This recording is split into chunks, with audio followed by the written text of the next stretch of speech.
It's time to search for some shiny gold of a fabulous civilization, my fellow ice cubes, because we are moving to the Lost City. A world of golden shovels and spicy lava guavas is waiting for us. It is the fifth world of our team adventure and yet another hope to find Dave's Taco.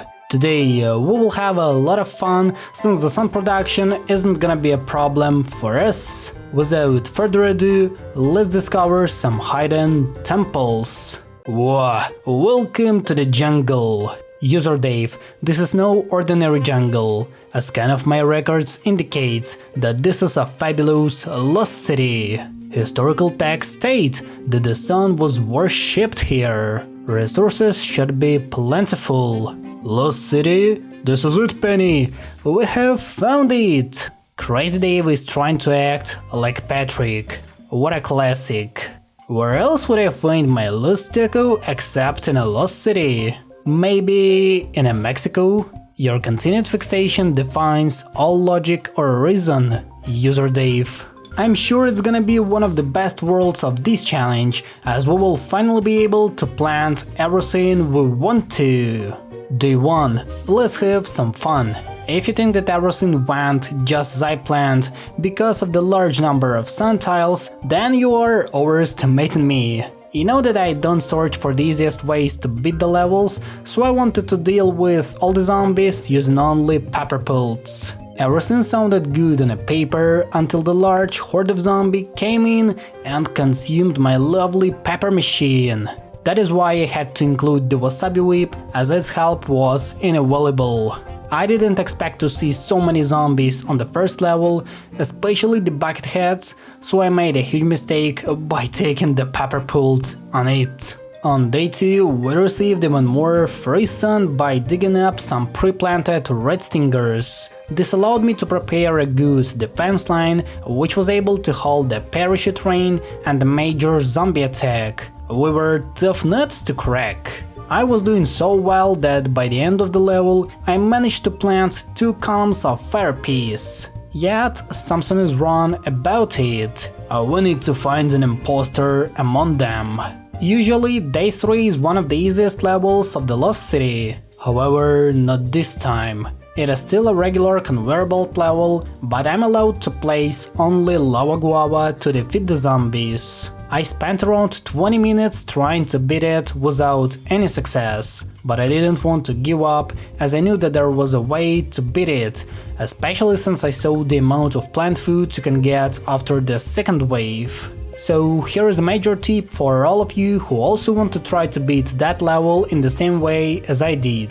Before the second wave, you should plant them all at the beginning of the lawn, and after the second one, only at the end of it. This will allow you to properly use the plant food and deal with large hordes of zombies. Save as many lawn movers as you can until the final wave, and the victory is gonna be in your pocket.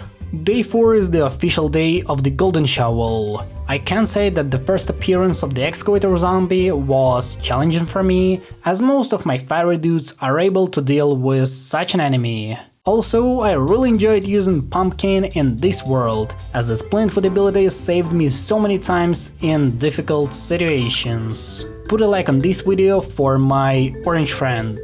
Day 5 was a regular conveyor belt level, so let me tell you an interesting fact about this world. Did you know that the Lost City is one of the 2 worlds without any Lost Stand levels? If you ask me about the second one, it's modern day.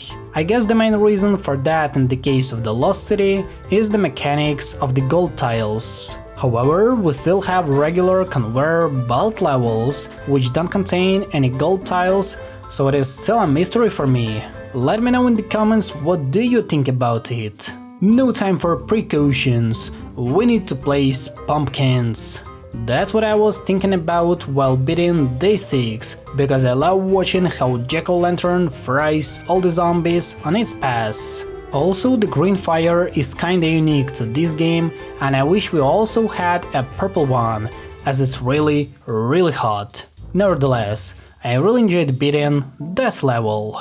Day 7. I know about 7-Eleven. This time the proper way to deal with all kinds of zombies was of course the meteor shower. It's a universal weapon for any time period and zombie type. All you need to do is to place at least a few of them at the back of the lawn and wait for a good result. Also, don't forget about the wasabi whip, which played a crucial role in the case of some production. I can always enjoy looking at 3 things, and fire is one of them. Day 8 was a special one, since the iceberg latches appeared on that level. Fortunately or not, there were no fire plants, which means that we are going to the next one. I would like to tell you that day 9 is beatable with only Snapdragon, but of course it's not. There are not enough Snapdragons to hold the attack of bucket heads and cone heads, meaning that this level is also unbeatable with only fire plants. On day 10, I decided to use the hot date for the first time in the Lost City, and trust me, it was a bad idea, because I forgot that the explorer zombie can easily dig it up and go deeper into my lawn. Always remember that hot date is a great plant, but not for the Lost City. It is scared of golden shovels.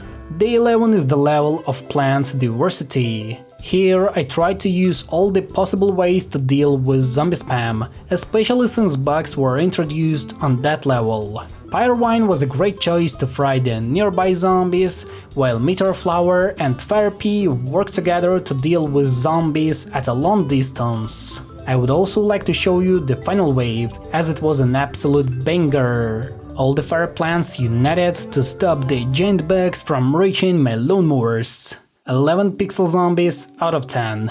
At first, I thought that day 12 would be a huge pain in today's campaign. I remember how tough it was to beat that level with only snow plants and their stolen effect, so the fire plants would be a true nightmare for me. However, things went much better than I expected them to be.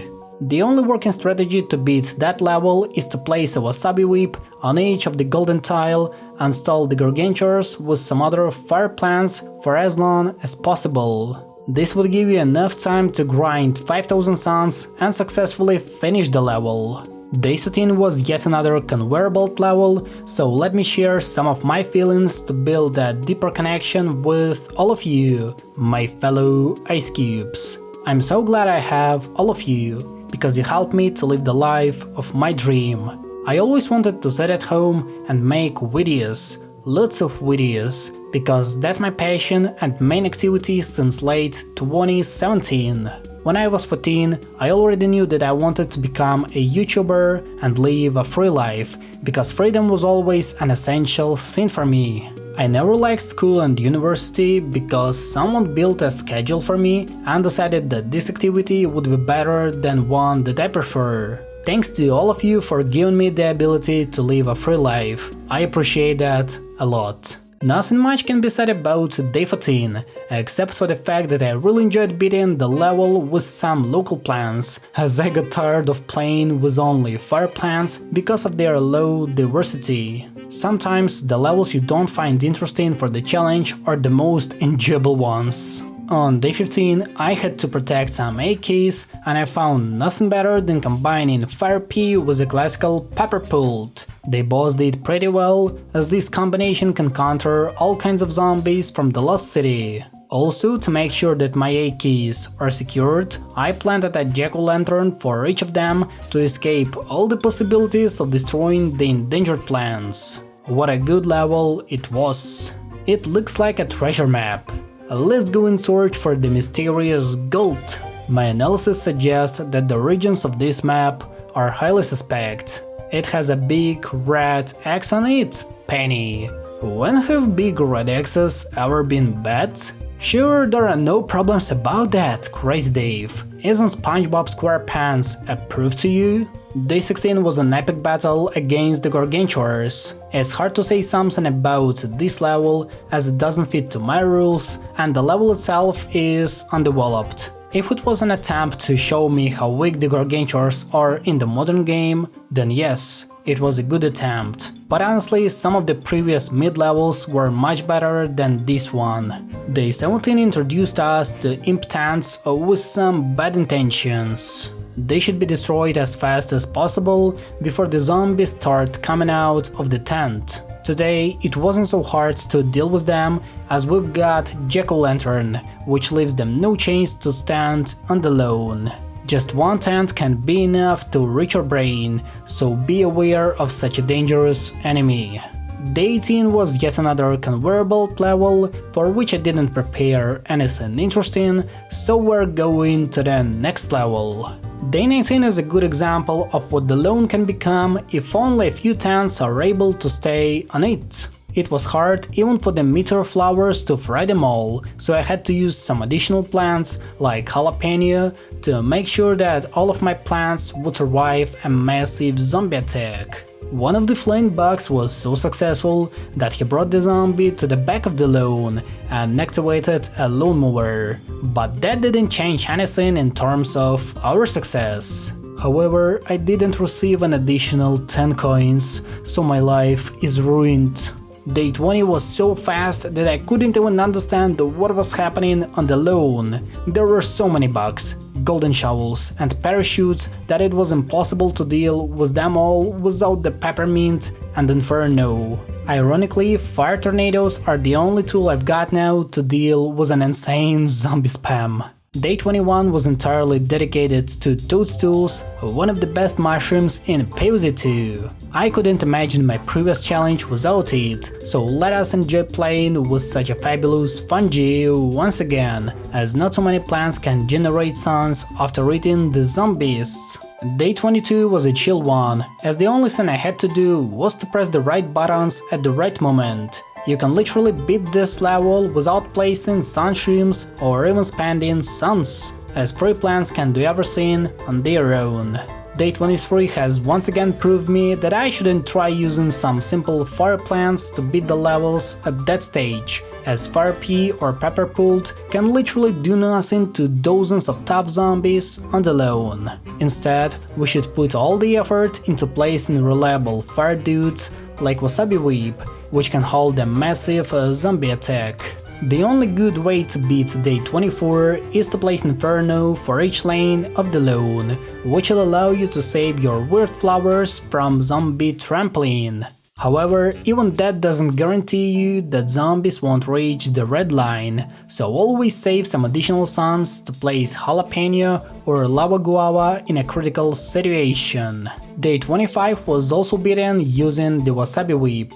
At that point, it's really hard to say something new about the things that are happening on the lawn, so I suggest you to enjoy the moment and the hot shots of Wasabi Whip.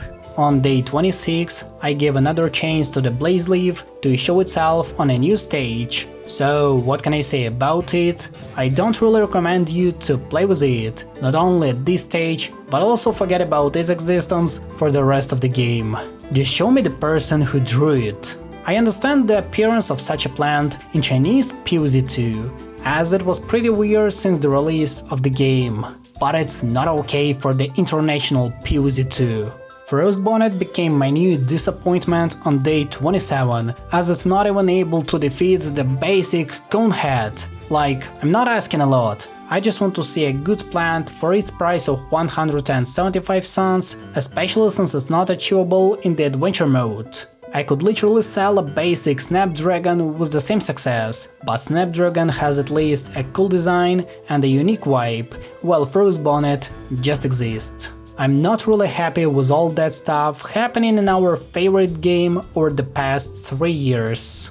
Day 28 was a level with magic tiles, where we had to press the right buttons at the right moment. Unfortunately, it didn't contain any fire plants, so let's forget about its existence. A massive zombie spam occurred on day 29, which I decided to stop using my lovely Wasabi Whip. We also faced lots of blue skull zombies, gargantuars and relic hunters, so nothing else can surprise me in this world. Of course, the only way to defeat them all is to fire everything up and place as many Wasabi dudes as possible. That's how I stopped a massive zombie attack without losing any lawnmowers. Day 30 is one of my least favorite levels of the Lost City. The fast pace, combined with a weird placement of sun tiles and 3 lanes of jellies, makes everything even worse. I literally spent 1.5 minutes beating it, making me question what was that? I didn't have enough time to understand that the level had already started and then finished. That's a pretty weird feeling. On day 31, everything was going pretty fine, as I managed to save the lone movers until the final wave, and then by using them, I defeated the rest of the zombie horde, which were still staying on my lawn. The lesson of this level is simple. Don't enter my lawn if I didn't ask you to do that.